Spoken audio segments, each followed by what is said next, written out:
Les Canadiens attendent 2 ans avant d'avoir accès aux nouveaux médicaments par le biais d'un régime public d'assurance médicaments. C'est une année entière de plus que les patients de la plupart des autres pays pairs. En conséquence, le Canada se classe dernier au sein du G7 et 19e sur 20 pays pairs de l'OCDE en ce qui concerne le temps d'accès des patients aux nouveaux médicaments et traitements.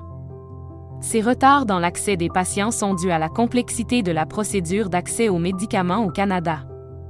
Expliquons comment fonctionne le processus. Un nouveau médicament est soumis à Santé Canada, qui s'occupe d'en évaluer la sécurité, l'efficacité et la qualité de fabrication. Le CEPMB examine alors le prix du médicament et continue de le surveiller tout au long de la période de validité du brevet, afin de s'assurer que les prix ne sont pas excessifs. Une fois le médicament approuvé, l'INES est chargé d'effectuer des évaluations des technologies de la santé, afin de formuler des recommandations de financement pour les régimes publics d'assurance médicaments du Québec. C'est là que l'attente commence vraiment. Il y a un délai de 3 à 4 mois avant que le médicament passe à l'étape suivante du processus. L'APP mènera ensuite des négociations sur les prix pour le compte des régimes d'assurance médicaments fédéral, provinciaux et territoriaux.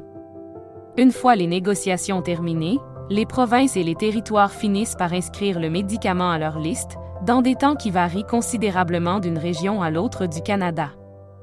2 ans peuvent sembler une éternité pour un patient et ses proches, dans l'attente d'un médicament ou d'un traitement salutaire. Les Canadiens ont besoin d'un accès plus rapide. Visitez le innovativemedicine.ca, voie d'accès, pour en savoir plus.